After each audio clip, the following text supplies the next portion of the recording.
You are tuned in to the Tpb Podcast. I'm your host, Turkishpartyboy, and we've got the co-host himself right here.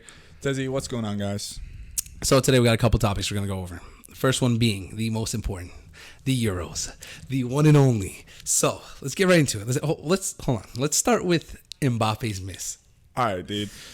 I'll say it's been a year in the waiting. Last year they couldn't hold the Euros because of COVID and everything. And this year, basically, everybody's hyped for it. They think France is the favorites. They think Portugal might win it. Germany haven't looked strong in the last couple of years, but people, you can never count out the Germans. England, people are wondering, is it coming home? And then before anything, the whole it's coming home thing, right? So obviously these games are happening in Wembley, okay? And now we just witnessed history in the making because we just saw what was happening from 1966 till now. We witnessed them beat Germany, and that's it for the Germans. So they're out of here. They're out of there. I mean, you look at it, that England-Germany game just takes me back to 2010 World Cup. Lampard's ghost goal where it hits off the crossbar, goes inside, maybe a meter inside, and the rest it didn't go in. All right, so here's my thing, though. Did England actually beat Germany, or did Germany beat themselves? Because there was a lot of options where there was a lot of moments where Muller could have changed the game. That would have, because they were down. Exactly, they were down 1-0, and that would have changed the game for them, and the whole momentum would have switched over, and we could have seen a totally different game later on. So I think that might have been the pinnacle of the game. I definitely agree with that. I feel like Germany's side is a very team-working side. They come together. Even you see interviews by them, it's like you won't see German players win the Ballon d'Or because from a very young age they learn about teamwork. And when you look at that, you can really see that in their team. So maybe a miss like that kind of breaks the trust in those players having in Muller or someone else on that team. While you look at England, they just have such young, great talent like Sterling, Kane, Sancho. Even though he's not been playing, I have no idea why. But Foden, Mount, all of those players that can just come alive at any moment. And that's what we saw in the game. Sterling scored that one goal. A couple minutes later, 84th minute, Kane scores another similar goal, left-hand side crossing. I feel like England were just ready to pounce at any moment, but it's the Germans that messed up by not taking their chances, in my own opinion. But let me ask you, do you think that the home field advantage kind of played in their favor? Because think about it, this is Wembley we're talking about. So for England, this is something that's huge. This had to happen. No, I'll tell you this much: if they go, because you look at the bracket, England, I'm not I'm not trying to put down the likes of Denmark, the likes of Czech Republic, but you look at those teams, and then you look at England, right? England filled with talent. It's almost a disappointment if they don't make it to the final. And the final is supposed to be held at Wembley, so it'd be horrendous if it gets to the final and they lose at home and it doesn't go home. But let me ask you this though: what if Ukraine knocks England? It's possible. The ball is round, so it's anything is possible. Anything is possible. It's soccer, but I feel like that would be worse than if they got to the finals and lost. If they got 100%. Knocked by Ukraine, 100%. It's a very I feel like if they don't get to the final, Gareth Southgate out of there, 100%. Right. I feel like their manager really does hold them back. I don't think he's he. How do I say it? He can't make use of the players and the talent he has. Yeah, but we can't downplay Ukraine coming out of their group stages because it's the first time they got this far. And then not only that, they came into the, obviously with where they are now. Round of 16. Exactly. Yep. So, we can't. They are really. Oh, but I think not just because they do have a couple talents on there, but there's a lot of heart on that team. And I think that's what's getting them through. And, obviously the thing with these Euros is that we've been seeing a lot of last-minute goals. We've seen a lot of 100%. Goals between 75th minute to the 90th minute. And not only then, we get these ties, and then we go to the extra time, and we've actually seen a lot of penalty shootouts. Penalty shootouts. Don't talk about that to France. Oh, I know. But talk about Ukraine, you said, with heart.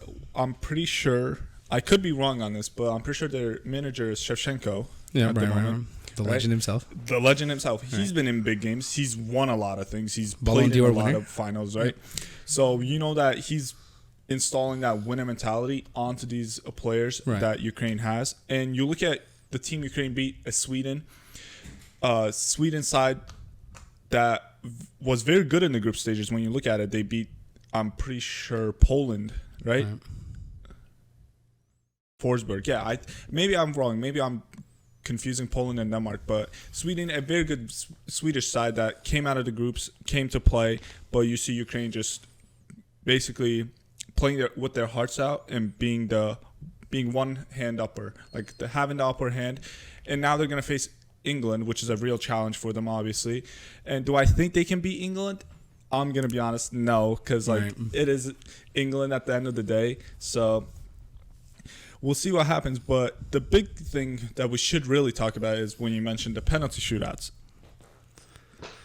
One of the biggest stars in the game missing the most crucial penalty in a penalty shootout. What do you think about that? So do you think it's the pressure that got to him? Maybe he's too young. No, I don't think it's that, because this is someone who scored in the World Cup. You know what I mean? This is someone who's been doing this for years. He's been someone who's won the World Cup. Exactly, and he scored at the final stages of the World Cup, so we know he can do well under pressure. I think what happened to him is he was having, because obviously if you watch the entire game, he was having a bad game, and that's, you know, it happens to everyone. Yeah. Ronaldo, Messi, it'll happen to anybody, but I think So I think him having a bad game kind of led to finally, you know, when it came out to the penalties. That's why as soon as I realized how bad of a game he was having, I said, hey, listen, when he's taking, because I saw him come up for the last penalty, right? And I said, he's going to miss. He's going to miss or the keeper's going to catch it. And that's exactly what happened. Sommer, what a keeper, though. You can't outplay, because he came to play. Even in, obviously being Turkish, you know, I got to talk about Turkey a little bit. But even in like the Turkey-Switzerland game, Sommer had a couple of great saves by, like, when Müller took shots or Kaan Ayhan. Great saves. So you know he's a great keeper, and you can't take it away from him. Even though people like to call it a penalty miss, it's also a save at the end of the day. Right, no, definitely. But since we're going on that topic, what happened to Turkey? Let's get right into that, because this is everybody's dark horse, Turkey. Yeah, the dark horse. I mean, we were dark, I'll tell you that. So dark we couldn't see us. Oh my! I think you look at the team, the youngest team of the tournament. Maybe you say to yourself, pressure. Maybe like they're way too young. Maybe they couldn't handle it. Maybe they rated themselves way too high. They thought they were better than everyone. Anything. And I say to that, I have to disagree, because you look at Söyüncü, right? He's won a FA Cup. He's been in a final. He's won a final, right? You look at Burak Yılmaz, experience. He knows how to lead a team. He's been a captain. Someone was also another winner. Yeah. Won the league. Yeah. Beat PSG to the league. Yeah. And you got Demirel, who's in the back. And plays at Juventus. Has been had leaders like Chiellini, Bonucci kind of mentoring him there. Right. You know, these are players that have had leadership built into them. And I think at the end of the day, even if it is pressure, you just got to perform. And if you're not performing, you deserve to lose, you know? There's been a lot of talks about the manager not performing, like not being good enough with his tactics. You don't know that because you don't know what happens in the locker room. You don't know what's going on in training. It's just they didn't perform. Right. I agree. Did not perform. They didn't come to play, it seems. I mean, I figured the first game was going to be the hardest, where we played against Italy. And we were good until... I mean... See, if you watch the friendlies for any of the teams, right, it looked almost like every team was completely different than when they got to the Euros, which I understand 100%. Because I think if you look at these big teams like Italy, you know, Spain, Germany, all them, Germany and stuff lose a lot of friendlies. They lose a lot of friendlies. And I think it's because they hold back, where they don't want to risk their injuries. They don't want to risk their best players, you know. So I think it's almost like they don't want to showcase what they could do. So they hold off. And then when they do get to the actual like tournament, then you see Germany turn up and it's a whole different team. Now, I think that's kind of what happened with Turkey, because we had so much gas behind us. You know, we had the whole country was like, hey, listen, we're going to go. We're the dark horse. We got a huge chance. And then obviously, you know, when we beat France, it was, you know, that was like that was just the gas we needed to go. Yeah, that was just the height of our peak, you know. Oh, right. So I think that's what got us, you know, with high hopes. And then when we did actually get there, and in the first game, I think kind of knocked us, only because obviously, you know, that's going to bring you down, any kind of loss, just like any other team. But I think ever since then, we were kind of unable to actually like collect ourselves, and then we just kind of rolled with the dice, you know. Yeah, I feel like when you look at the qualifiers for the Euros, least goals conceded, right next to Belgium. I think Belgium was the least, and then Turkey was the second least. And you look at that defense, very solid back four, great keeper, right, Uğurcan Çakır. But then you look at the tournament, you see Demiral own goal, whatever happens, right? But then you start looking at the other goals, you see man marking not happening, easy passes. Like the Wales game, Bale, they do the short corner, literally walks down the line, and then it's just a goal, you know. But you look at stuff like that, and same with the Wales game, the Ramsey goal. Ramsey did the same thing like 4 times before he actually scored, you know? Well, I mean, that's just them exposing the weaknesses. Exactly.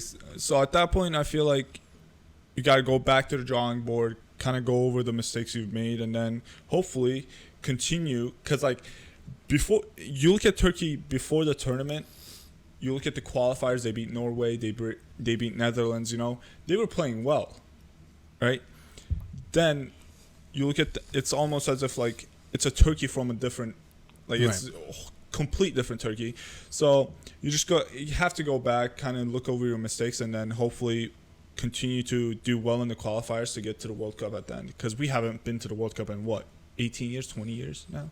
Right. I think, I mean, I understand we got kicked pretty quick, but at least this kind of opens the door for us to be able to focus for the World Cup, and then maybe kind of realize and expose ourselves to, you know, our own mistakes, and then say, hey, listen, this is what we need to fix. This is where we are. And then we can kind of move forward from there. 100%. But now while we're on the whole Euro thing, right, let's talk about the own goals, because this has been own goal city. Nothing but own goals this whole Euros. Especially the Germany-Portugal game. Well, there was a couple moments in that game where the first own goal was inevitable because he was halfway almost in the goal. Yep. You can't really stop that. But the second one, I think, was a defender mistake because he kind of knocked it in, where he was trying to clear the ball. Yep.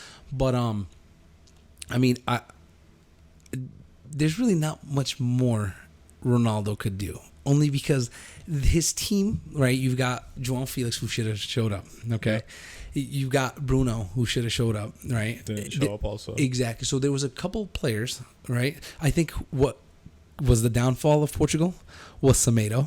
Okay, I think Semedo kind of brought them down. One thing I'll never understand is how Nelson Semedo still has a professional soccer career after that Barcelona-Bayern game. Yeah. Oh, my God. But you look at it, I definitely agree. Like Ronaldo, people say Penaldo, whatever. But even if it is a penalty, it still takes skill to score. Definitely. Mbappe doesn't have that, apparently. Exactly. But one more person I think that we need to really talk about in that Portuguese team is Diogo Jota. That Belgium game, he had chances and chances. No, I think that, with the amount of misses he had, that would have definitely changed the outcome. Obviously, that would have changed the outcome anyway, but it definitely would have uplifted the team enough to just get him over. Yep. And I think that's what was frustrating Ronaldo so much, because if Ronaldo was in those moments, in those positions, he's not going to miss. He's not. Out of 100 times, yeah. And you look at the Belgian side that played in that Portugal game, and they were that very solid. Like, after they got one goal, great goal, like, great shot, everything. But after that, you see they didn't really, like, they kind of sat back the whole game, just let Portugal come to them and try to kind of counter. But let me ask you, do you think this was Ronaldo's last Euros? Do you think that was Euros? Probably. You think so? I think so. I do. I mean, listen, I'm a diehard Ronaldo fan. You know that. Yeah. But it almost didn't look like the Ronaldo that we're used to seeing. And it was his runs. There was a couple times where he ran like the old Ronaldo. We were seeing a Manchester United Ronaldo. Yeah, goal against Germany. Exactly. But even his shots, his free kicks, kind of look like he looks like it's on a downfall. Which I don't. Obviously, you hate seeing your favorite player at his worst moments, and that's kind of what's happening now. He's starting to be on a downfall. But I think that. I do agree. This is, he's getting to a certain age where this was probably his last Euros. Yeah. That's why I think when the game ended, he was so frustrated because he didn't want to go out, with the way he did. No, definitely. Especially in like a round of 16, it's only the first knockout stage. I think it's such a parallel for me, especially since it was the round of 16. Ronaldo being 36. obviously LeBron being 36. LeBron just got knocked out in the first round of the playoffs for the first time in his career. It's just these two GOATs of their sport, and obviously they've done everything they can, and they've broken numerous records, and it's just, I think we're just lucky to watch them, to have played for so long and just witness their greatness. And you can't like blame them for being on a downfall once you reach a certain age. No, definitely. But I mean, so if this is last Euros, that probably means this is last World Cup. I mean, that's year. obviously if they qualify, you know. But I mean, I think the era of Ronaldo is coming to an end, and that opens the door for is the era of Messiah himself, Messi. Is it coming to a downfall? Like, is that it for him too, or what are we doing? I think the world will really have a very big change of heart if Messi, now I think they're in the quarterfinals, is able to win the Copa America. I could see that, but the thing, can we really see Argentina winning the Copa America? Because I mean, there's been so many times where Messi, we think they're gonna win. Right. But I think it's just every time he plays for the national team, it's like there's a curse on him, and they just can't win anything. I don't know. It's just, you look at it, they've been to numerous finals and just ended up losing, falling short. And you just hope, I mean, as a Ronaldo fan, obviously, one thing that Ronaldo does have on Messi is the international trophies, obviously. But for the player that Messi is, I do feel like he deserves to win an international trophy. But at the same time, you would say that, maybe he just hasn't done enough, you know? But you look at it, and I do think it'll be his last Copa America and his last World Cup too coming up. I could totally see them kind of not competing on that level again, but like together, you know what I mean? Because, you know, they kind of started at around the same time together, and then now they're kind of, you know, getting out at the same time. The thing is, so obviously, since we're on the topic of Messi, his contract just expired as of midnight last night. Yeah. But the thing is, obviously, you know, the head of Barcelona said that they're going to renew him. They're saying that they want Messi to stay, and he earns a lot. And then he said that Messi wants to stay. Yeah. But does Messi want to stay? Because I mean, his whole career, the reason why people who are Ronaldo fans, you know, have talked all this junk about him is because he's only been at one team. Yep. So that's all he knows. He's only done it in Spain. Exactly. So can you see him going to a different team, or is that it for him? Honestly, nah. I definitely I think he stays at Barca. Yeah.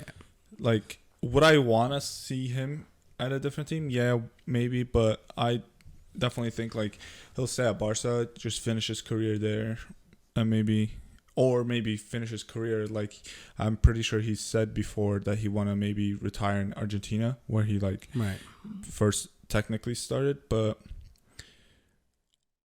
it's just, he earns a lot of money. Barcelona has to like change their finances in a way to get rid of all that debt that has built up. But do they though? Because Barcelona has a lot of money, you know, and a lot of money buys you a good player. So I mean, this transfer window, they've been actually doing very good business, getting Aguero, Depay, Eric Garcia. Do you think Aguero was a good move though? I mean, it makes no sense to me. Because you sold Suarez at the beginning of last season, right? Who went on to win the La Liga with Atletico Madrid. So, and Suarez was 33 when you sold him. Now you're bringing in Aguero, who's 33.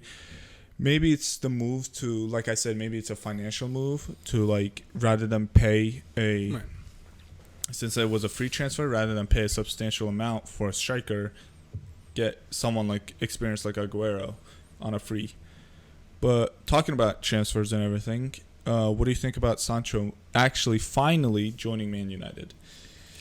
Listen, I'm a firm believer in one of those, like, you got to make the move to just actually be able to, like, show your potential. You know, I mean, that's kind of what happened to Renato, who went to Bayern and then just wasn't there, And I think now you see Ronaldo, who's on a completely different level, right? And now you just won the league. Exactly. So now he's at his full potential. So I think the Sancho move was definitely good. I think it's going to be able to open up like new avenues for him because obviously now he's in Spain. So it's going to be he's in Spain. He's in BPL. So now it's a lot more fast paced. Just the BPL is definitely the fastest paced league that we know. So I think he's going to have to step it up a little bit, and I think it was a good move on his behalf. So I think it's interesting. I want to see like how I guess the fans in Manchester react because obviously Sancho grew up in the City Academy, moved to Borussia Dortmund from there. He's been having a fantastic last 2-3 seasons where he's bagged double-digit goals and double-digit assists. Fantastic player. It's been rumored that Man United want him since last transfer window, and it's finally happening now. And I think, will he succeed in Premier League? Yes. Do I think he's going to take Manchester United up to the next level? Not sure, because like Manchester United, already a very talented team. They just finished the league second, but Man City looks miles ahead, man. Especially if they end up getting Harry Kane and Grealish. Right. Kane, I think, is the that's definitely the and he's the made man it to clear have. he wants to leave Spurs. No, right. So I don't know, but I mean, it's so at the end of the day, all right. Let's just turn it all back, all right? Who do you got winning the Euros? Let's talk about that. Hey man, I got 3 words for you. It's coming home. Football's coming listen, everyone says it's coming home, but I think. Am I scared of Italy? Yes, but it's coming home. No, I think it's going to be on Italy's shoulders, and I think it's going to be Italy who lifts the. Hey man, we'll see. I guess. I just it's think on tape. I'm calling it right now. You heard it here first. Italy will be the ones to win the Euros right now. Sterling, Grealish, and Kane will penetrate the slow defense of Italy. Chiellini, I run faster than Chiellini. Right, listen, the guy's an old man. Okay, so he's trying his best out there. But anyway, so I mean, enough soccer talk, enough football. If you live on anywhere else in the world, definitely. But let's talk about Grand Theft Auto. Right, we got the Grand Theft Auto 6 coming out 2025. So obviously this has been long overdue. Okay, 100%. So now a couple things is the new, obviously the reason why they say that they want to wait till 2025 is because they said that they want to have it so that when most people have actually bought the new gen systems, they can play on the new gens rather than. So do I think you're going to see anybody playing on the PlayStation 4? Definitely not. I don't think that's going to happen. But I think by the time this game comes out, we're going to have the PlayStation 6. So I think it's going to be people playing it on the PlayStation 6 and PlayStation 5. But it's supposed to be a modern day Vice City. So, we're kind of getting that. And Vice City, obviously, that's one of their... Beautiful scenery. Of course. So you can't forget that game. And if you've played the series of all the Grand Theft Autos, besides for San Andreas, Vice City might have been my second favorite one. Because San Andreas is hands down one of my favorite ones. I'm a sucker for New York, so GTA 4. All right, that's understandable. Special place in my heart. That's understandable. But the reason they want to do, I guess, a modern compared to how they've been doing it like in the past and whatnot, is because I guess they want to kind of do what Fortnite's doing, where it's I heard like about that, interactive and different things are changing Map for online. changes, And I think the reason why they're basing so heavily on the online modes is because they've made so much money. Like Rockstar has made so much money on the Grand Theft Auto online, and I think that's why they're pushing it. But for the game to come out and then now it's going to be all dynamic and everything, do you think it's been long overdue? Do you think that we've waited way too long? Do you think this is going to be the one? What do you think? Well, so I feel like GTA kind of has come to a point where you can have one standalone game that you just keep updating. You see. It's a bad comparison, but like a game like Counter-Strike, right? It's been out for years now, and it's just constantly updating. Game like, I guess you could say Fortnite, which is another example. It's been out for a couple of years. Rather than making it a Fortnite 2, it's a Fortnite with a lot more updates as seasons. Do I think with the dynamic maps and the dynamic rumors that we hear about it, that that's kind of the direction they want to move forward, yes, I definitely think that's kind of where they're trying to take it rather than just having a game come out. But then you think about it, and it's been 12 years. What, 2013 GTA 5? Just think, 3 consoles. We saw this game on 3 consoles. Grand Theft Auto 5. Yeah, we're talking that's about why here. I kind of want to go back to like, I don't necessarily think it has to do with like the console systems, because when GTA 5 came out, it was PS3 and Xbox 360 that it first came out, right? And those consoles were at the end of their lifespan. Definitely. So with PS4 being at the end of its lifespan, you could still make the game come out. But I'll say this. I respect them for saying we want to take our time with it, right? And let me ask you this before I say my point on it. Would you rather wait, 4 more years for GTA 6 or get it at the end of this year, say, or at the beginning of 2022 and have it be a disaster like Cyberpunk? Well, that was my thing. That's exactly. Right? So I couldn't remember the game's name, but that's what I was going to tell you, because when Cyberpunk came out, everyone had such high hopes. Everyone said Cyberpunk's going to be the game, and then when they realized the amount of bugs, and issues that the game was having, took like 10 years to develop. Exactly. So I mean, if Grand Theft Auto 6 comes out with no bugs, no issues, I think that Rockstar, because Rockstar, you can't. They make great games. They do. And so I think that if it does come out with no bugs, no issues, I think it's 100% going to be, a home run. And I think, we're going to kind of everyone's going to forget about the whole, 30-year wait that we've been waiting, But it's going to be interesting, definitely, for when this game comes out, to be able to play with my grandkids. So, I mean, but I'm excited for the game. I mean, this is only reports, so this is not even Rockstar saying it, but it's just rumors at that. Exactly. So I mean, it would be awesome to kind of maybe get like a snippet of a trailer or something from Rockstar. But speaking on Rockstar, sorry, my mic is almost that's fine. No, do your thing. But speaking on Rockstar, right? I would what I would like to see most from Rockstar is if they actually came out and remastered the Midnight Club. If you remember the Midnight Clubs, right? Like Midnight Club, like Dub Edition, all those, of course. So the Dub Edition was so lit. Exactly. Man. So I feel like the game and you get every car for free. Like, just bring us that's what we want. Dude. That's what we want, And I think that if we're gonna talk about games and remasters, Battlefield, right? Battlefield 3. Yeah, but for Battlefield, the series, right? The whole series of different Battlefields, right? Stop making Battlefields. That's my thing. Like, just stop, because I don't know, man. The new one looks sick. Yeah, sick if you never played them before, but they're almost all identical. I feel like the same thing with COD too. Listen, you know me, and I think COD is one of the most overrated games. Okay, if I could go back and first time play these games, 100% I would go back to COD. But these COD remasters are nothing but you playing it on better graphics and a couple different things. That's it. So I think COD is so overrated. I don't know how. Like, of course, because of the tournaments, because of how much revenue it brings in. That's why it's so big. But I just think that it's overrated. I don't know. That's just me. I definitely agree with that. Going back to like Rockstar and the Cyberpunk thing, I would pay money for them to take their time, because I don't want. Did you download Cyberpunk? Did you have that? No. You never played Cyberpunk? No, but I've seen some terrible bugs. Like, I couldn't believe my eyes, is what I'm saying. But with Rockstar, I trust them fully. Definitely. They made great games, great Red Dead Redemption 2. Amazing game, right?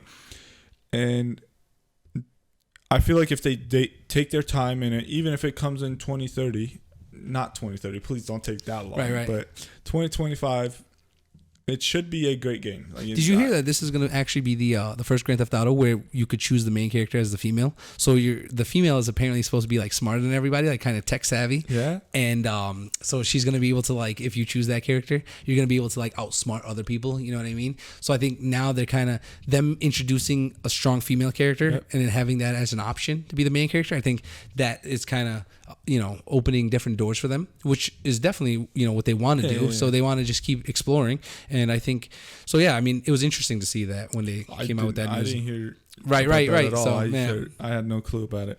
But Yeah, with other games like remastering and everything, let me ask you this: what is one game you would want remastered?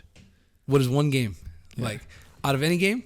Any game. Listen, I said it 2 seconds ago, and I'll say it again. Midnight Club, and they remastered only because I love card games. Yeah. That's my thing, you know. And obviously I grew up on those games. Yeah. And you know, these Grand Theft Autos is good because I don't want them to remaster it because, you know, when you get different worlds, different characters, it's awesome. But like, there's only so much you could do with card games. That's why I think remastering card games makes sense. Yeah. Because like Need for Speed, right? When you were playing, you know, Underground and back in the day and whatnot, there's only so much you could do with card games because the cars are going to remain the same. The parts 100%. Are going to remain the same, you know? So I think the only thing that's going to change is the graphics, which is the whole point of remastering a game. 100%. So I think if they remastered Midnight Club, and now we're at a point where it's like we're at an age where, you know, we've got adult money, right? So like now we want to spend it. So I think we want these games to come out. Oh. And I can't be the only person in this world that says, hey, they should come out with a Rockstar, make it Midnight Club. Midnight Club, dude. Oh my God. Right. What would your one game be? I don't know, actually. Like, I'm trying to think one game that I would want remastered, but I'm not sure. Like, I feel like I've played multiple games. There's not one, like, because I'm not a big single player game kind of guy. So I feel like if I wanted a game to be remastered, it'd probably be a single player rather than like a multiplayer game. But imagine a Midnight Club with a multiplayer. Do you remember a game by the name of did you used to play Xbox 360 or PlayStation 3? Xbox 360. Okay. Do you remember a game by the name of Crackdown? Yes. Okay. First of all, they tried to remaster that. I don't know if you knew that. GTA knockoff, right? Hey, listen, there was superpowers in that game, okay? You could move cars and stuff, but if you remember, they actually tried remastering that game. I did not know that. Right. So they tried coming out with a second or whatever, I don't know, whatever number Crackdown. Yep. And I think it failed miserably. I think I tried playing it. It didn't work. But when they had the original Crackdowns, they actually had it. I think that was kind of our intro into the open world. Because I don't know how much you played it, but they actually had an online mode where you could play with your friends. And so you could actually, you know, almost like GTA style, kind of like see them run around. You could run around, you know. And then that's what introduced, you know, the open world. Yeah, right, roam. The online free roam. And another remaster, man. Stop making Spider-Man. Okay, we're done with Spider-Man. We get it. Okay, there's only so many villains this dude can fight. Okay, Uncle Ben is dead. Uncle Ben is dead. We get it. I really don't understand like the stigma around the very big hype around like the Spider-Man games. Me, and here's the thing. So if like I'll play him, but like. Instead of that, I'm just swinging building to building. There's only so much you could do, and like you beat the game, and you're just swinging, and now you're beating small criminals. You know what I mean? Yeah. But I think that if they gave us something where you could have different characters and then free roam, like let's say they gave us an Avengers game, which you know Avengers just came out, but I'm talking about like it was terrible. I'm talking about like a good Avengers game, right? Where we had good free roam, you could be with your friends, you can fly around, you could choose different characters. There's a game like that. But it's like top down. I forgot the name, dude. I know like the top down view. I know exactly of what the characters. Right. I know exactly what you're talking about. Which was that's kind of like that's the idea, but like do it like a third person, you know? Do it like GTA style. Right. I mean, why can't these companies learn from Grand Theft Auto? Because Grand Theft Auto, I'm sure you know this, is the #1 selling video game of all time, right? Obviously, because it's been on 3 generations of freaking consoles, you know. I thought it was Minecraft, but well, I'm talking about like on the aspect of like free roams and all that other, you know, like. So why can't these companies just take what already works? You know, so you don't have to reinvent the wheel. You really don't. So just take what's going on and then just kind of platform that and move on to it. So the only thing that I can think of is like Rockstar has like all of it, if not most of it, patented, and it's just they're asking big bucks for. Yeah, but I mean, now that battle royale is such a big thing, right? And the battle royale craze, man. Even every game. Listen, it's a craze when COD is doing battle royale. That's what I'm saying. Even CS has battle royale, dude. That's called Danger Zone. Like, come on. Do you think that it was Fortnite who started this? It like the big craze, yes, but I feel like it all started with, and I'll stay true to this till the day I die, the best battle royale game ever created is H1Z1. No doubt about it. Not PUBG, not fucking Fortnite, not anything else. H1Z1. Let me tell you something. As someone who's played H1Z1, that statement is false. Okay, that statement is so false. It's just no. There's not a better battle royale. But I think when it comes to battle royales, right, especially when it comes to Fortnite, H1Z1, and PUBG, I think those three are definitely the originals. Oh, 100%. We're talking about Klaus, all the originals. Yeah. I think when you look at them three, you can compare PUBG to H1, but you can't compare Fortnite to those two. Oh, 100%. Because Fortnite, Fortnite took it to a whole another level. I'll be honest with you. But is it because? But why? Why was Fortnite such a free to play? You think so? 100% free to play. Right. Everybody has access. It's cartoon, like animated, kid access to it. Right. Right. No, definitely. So, I mean, I don't know. That's like just Fortnite. Listen, I'm not trying to get any hate, but Fortnite, when you look at it, it's more like a kid's game. Therefore, making it a lot easier in theory. Right. So as I was saying, when you look at the two games, that's why you can't really compare them, because Fortnite definitely an easier game. Like I guess you could say there's a bunch of new shit now since the last time I played it, with like fucking teleporting, jetpacks, whatever. They're doing a little too much. Too much, but in its core, when you compare the two games, you look at PUBG, you have to take like painkillers to stop shit. Like there's energy drinks, like so much shit to it, and I feel like it's more realistic, if that makes sense. So when you take those two things into account, you can't really compare them. And since Fortnite being like kind of more tailored towards kids, I feel like that's what made it like blow up in a sense. And then on Twitch, obviously on YouTube, a lot of people started watching it. Talk about this though. A lot of people made a lot of money off of Fortnite, right? Like let's talk about Ninja, because before you get there, I feel like the reason behind that is like you go out, right, out of the gaming world in real life. You're at Walmart. You look to your left. It's a Fortnite like character, whatever. It's the pickaxe. It's the whatever, right? Right. Nothing like that with PUBG or H1. So you think marketing has a lot to do with this? Marketing, 100% has a lot to do with it. And now we can go back to like the biggest, I guess, at the time, the biggest Twitch streamers like Ninja, Dr. Lupo, they were all playing it. They made bank. No, most people think, right, that this is what Ninja started with, and Ninja started with it, and it's not. Ninja has... He was a Halo. Halo Pro. But Ninja's been on a bumpy road before this, and he was never exactly this best player that you would think you'd see now, and then now he just came and took Fortnite by storm, which, I mean, I guess Fortnite's his game, So I guess if you're really good at something, own it, Yeah. But I think now you don't really see him kind of on the game anymore, because I think now he's so good at the game that he's just bored. I think that's what happened over time. I haven't watched him in a minute. Like last time I watched Ninja, he was playing H1. Do you even hear about Ninja anymore? No. Like just, I don't want to be rude, but like it's like as if he fell off. No, Fortnite craze ended. Right. No, definitely. I mean, I think a lot more people, not just streaming video games, but like, have you just seen that volleyball thing that just happened with the streamers? Like the FaZe Clan and all them, and then RDC one, they were in it, the YouTubers. They did like a volleyball. They did a, what's it called? Tournament. They had some type of a tournament, right? Dodgeball. They had a dodgeball tournament. You didn't see that? No. Yeah. So I think, they're venturing out, and then, Ninja's not, following that bus. So I think that's what's kind of also causing people to not talk about him anymore. Dude, if I made 30 mil from one contract, I wouldn't give a sing. Like, I wouldn't care. No, I mean, financially, I'd be sober, financially, he's set. After all the money he's made, his kids are set. His kids are set. But nah, definitely, I think he's good on that aspect. I mean, what was that one streamer's name? Dr. Disrespect. Dr. No Disrespect. one I got banned. Right. But besides for him getting banned, but remember when this whole thing happened with his where he was cheating and whatnot. And, I know it's a sore subject, but you know how that whole thing happened, and he was able to make a comeback. Yeah.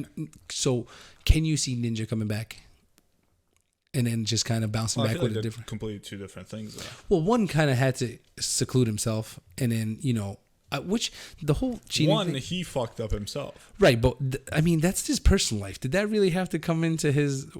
I would call this their work life. This is also this is their work life. This is what it is. But why is their personal life mixing in with their? You know what I mean? And, now that like you put it that way, obviously, 100%. Like I understand, but right. it's also that discrepancy between the internet world and the real world. Like in the real world, you cheat on your wife. Right. Your coworkers know.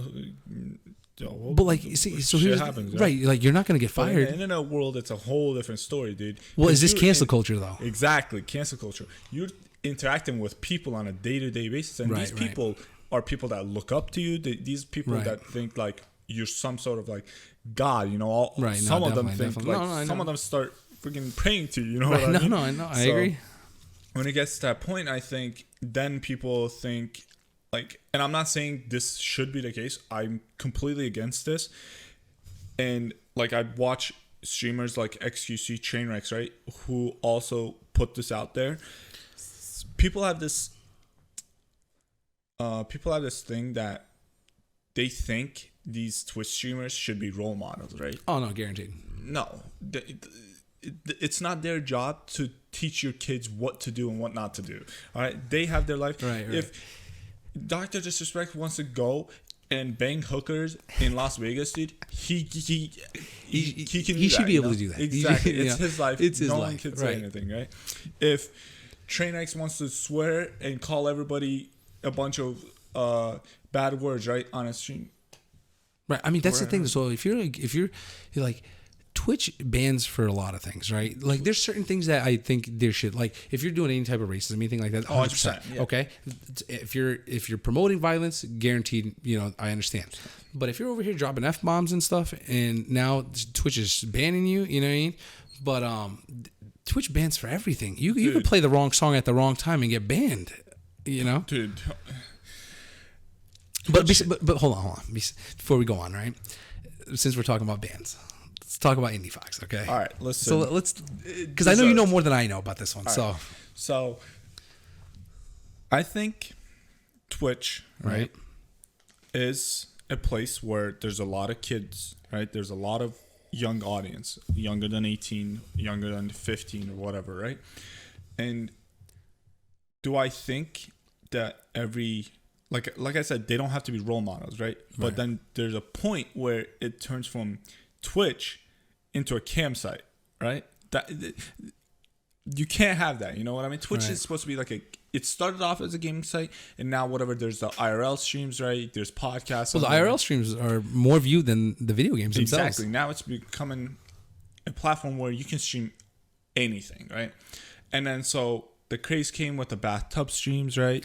I don't understand those. I don't like. I mean, I understand there's a lot of young kids on here who, when I was a young age, I totally 12, 13, I understand you got a free platform. It's free, exactly. You're scared of like those sites. You think you're gonna get a virus. Exactly, of course. And I mean, I totally understand. Obviously, these females were not getting the views, and it's just they're kind of exploiting themselves for views. 100%. So then it gets to a point where this content is sexual, like very sexual. So, Indie Fox, right?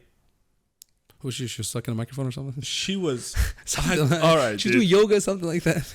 ASMR stream, but I kid you not. Right. She's not even looking at she's looking at the camera, but not. Her ass is closer to the camera than her face. Right? So she's sticking the ass out to the cam while licking on a microphone, dude. Yeah. You can't not ban that. Like, let me ask you this. That doesn't deserve to be on Twitch. Let me ask you this. Are you one of those people who likes ASMR? No. I hate it. I never I've understood. Never understood ASMR. Me neither. What is your point? Like what do you enjoy? Like, especially the people who watch people eating. I'd be at the dinner table. My sister starts chewing loudly next to me. Dude, what the fuck? That's exactly what I'm saying. Like, people enjoy hearing other people eat, like smack their lips and whatnot, like touch things with their nails, whatever. How? People, no clue. Like. That people be weird. Man. That and unboxing, unpackaging, like you could go buy those things, right? Okay, unboxing. I'll say. Well, if you're there for the review, I totally understand. Exactly. But if you're That just makes there sense. just because you just like the idea of unboxing stuff? right, because some That's a people do little weird. ASMR unboxings, like where you could listen to Nah. the packaging rip. Yeah, I'm telling you, they do. I swear, and it's weird. I feel like there's a The part only of thing I would, I mean, like, I would never go out of my way Right. to search it up. Oh, let me listen to this. Oh, Oh, I let me can't wait to watch hear this one, But yeah. the only thing that I enjoy, I guess you could say, in unboxing is when you're peeling the plastic Oh, thing yeah, of off like course. something new. But I think that's what's kind of getting everybody onto ASMR because they're like, oh my god, I love hearing that noise, Yeah, but like, dude, what? But like you licking a microphone is not gonna get me going. Like I'm not gonna want to watch that. Dude, you I'm know? sorry, but if I wanted to get aroused, there's multiple other sites. Here's the thing though, because now Twitch, She got unbanned after that too, right. So and then she got banned again. But I'm not sure why she got banned again. I think that should there be a certain section of Twitch that's okay. 18 plus? Call it Twitch Plus, Twitch Hub, Twitch All Hub, right, ready for this? Twitch Hub. What do you think? So I was listening to the Scuffed podcast by Trainwrecks, right? And there's a guy on there, Devin Nash, who's his co-host, right? Devin Nash, he's on this business side of almost everything, right? He knows about the back ends of Twitch, YouTube, whatever, right? So he was actually saying the problem Twitch can never do that is, right? So Twitch obviously makes its money off of ads, right? Right. And the marketers go to them because it's technically right now a PG-13, not PG-13, but it's a free site, as in like it's an open site. It's like YouTube, there's nothing bad on there, right? So the second it gets a Twitch Hub or Twitch Plus, where it's 18 plus section, even if it's a complete different website, Right. the advertisers are like, oh wait, this is 18 plus. We don't want our ads to show on this.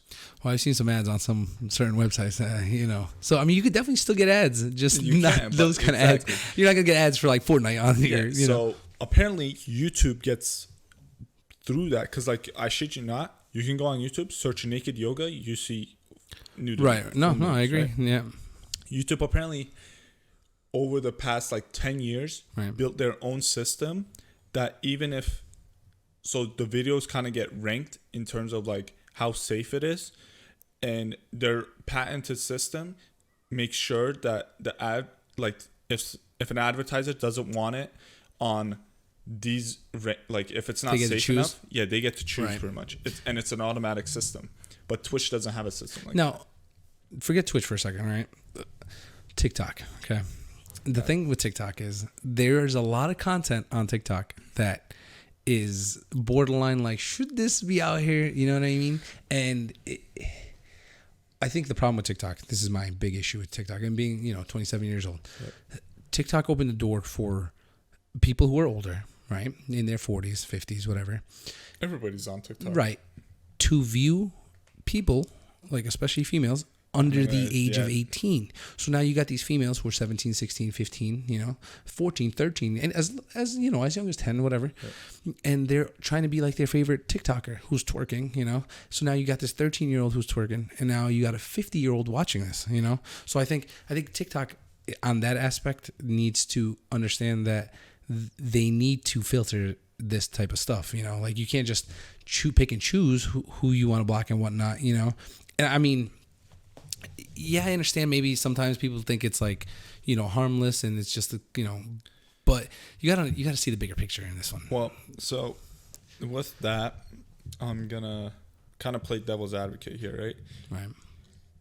Technically speaking, it's not TikTok's fault. There's gonna be fucked up people everywhere, always, right? But could they do a better job of, I guess, filtering content? Yes.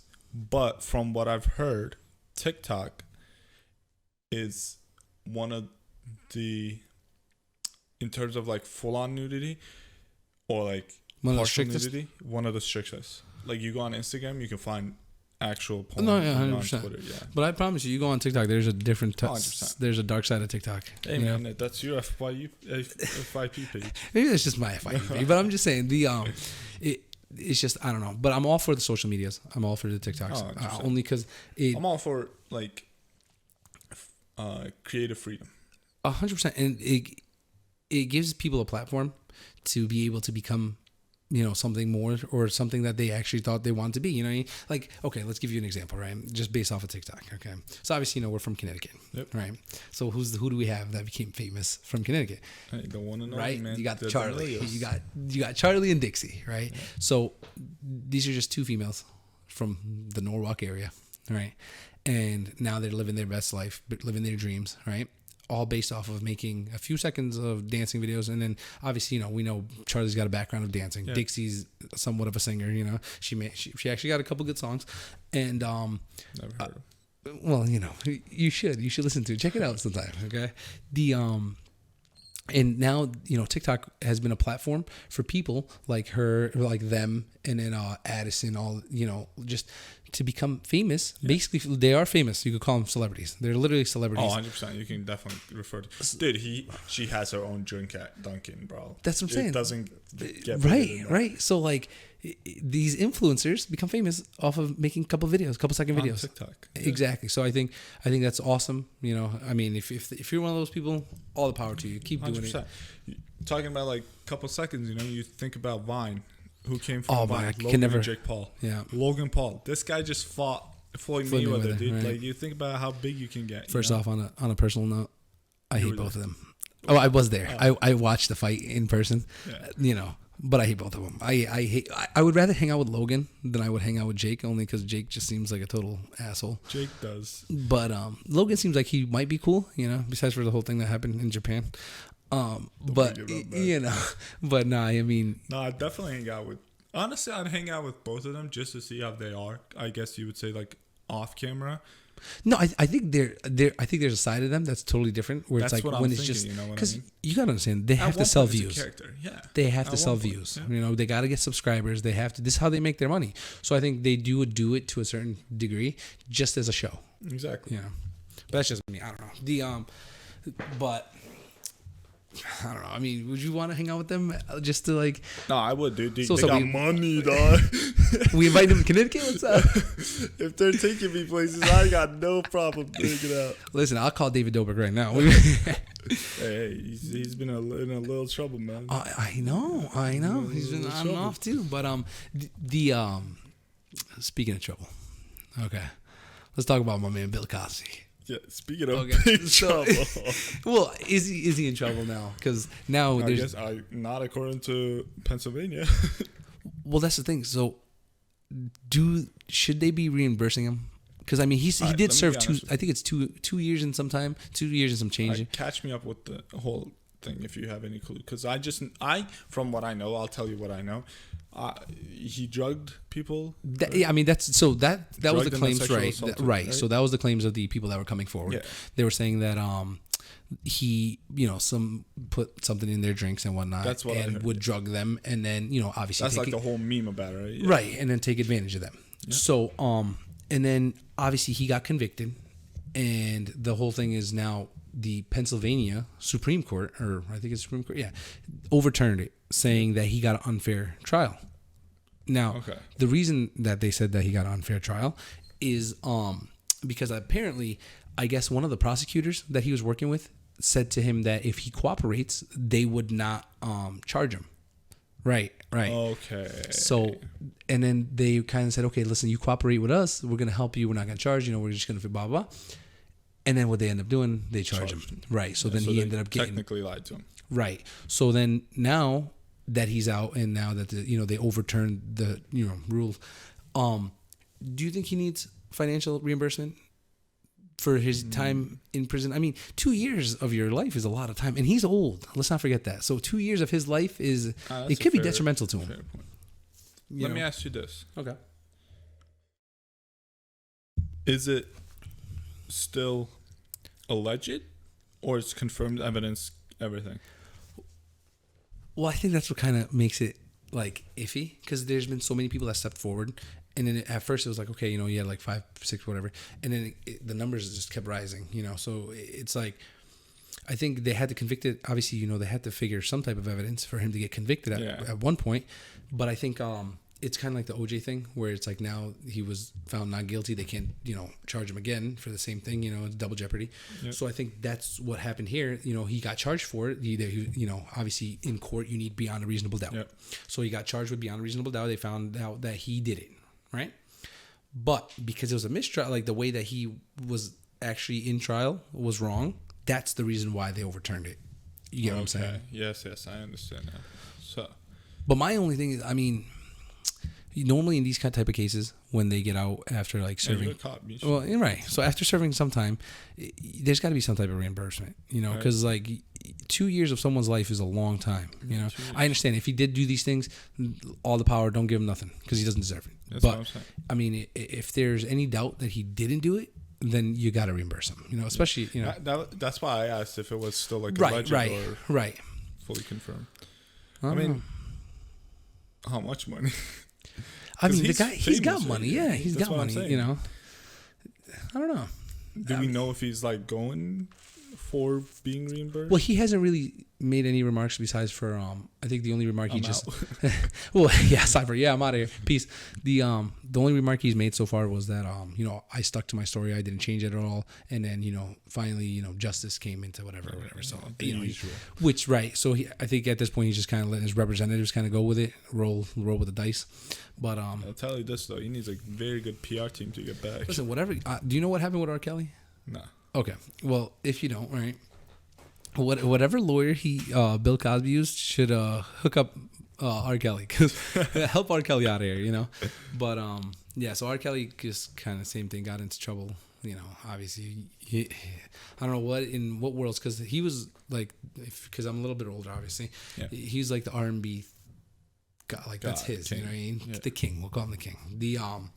And so I guess at some point he got involved with women being younger, younger women, and I guess somewhat, maybe pissed on someone. I don't know, the golden shower. I guess. Wait, what? Yeah. So that's okay. That's kind of how he got his fame, and then and then he finally people started coming forward, and then he got convicted, obviously, and now he's there. So, wow. But there's him, and then there's the what was that Tiger King, he's in jail too, Yeah. But yeah, man. So talking about all these people and their mistakes, someone that people have always, I think, looked down upon, but now it's coming to light that maybe it wasn't all in her control. Britney Spears. Oh yeah. I mean, I feel bad, dude. If I know all that is true. I know. Well, I mean, there was a point, like when she made the song Toxic and whatnot, there was a point when she was like a completely different person. So, before she shaved her head, she I don't know if you right. So I think now she's at a state where she's mentally unfit only due to what's been going on. And I think finally over the years she's stepping out of her realm and actually talking about it. So and she's coming forward about what happened with her father and how her father is completely controlling her. He's been drugging her. That, how, bro? It's your daughter. This is your own daughter we're talking about. But that's my point. Like, how could you do this to your own daughter? Bro, it doesn't matter like how much money she's gonna make. Who's actually been getting a lot of heat for this kind of stuff? What? Britney Spears has a sister, younger sister, Jamie Lynn Spears. Right? I did not know that. She used to. There was a show called Zoe 101. I don't know if you ever. I've heard of Zoe. Right. 101. So yeah. So she's been getting a lot of heat from just people saying that like, why didn't you help your sister? Yeah. Right. But I mean, she's been saying that I guess she's had a lot of backdoor conversations with Britney, but I guess her father was just like way too controlling, and at that point it's like, what do you do?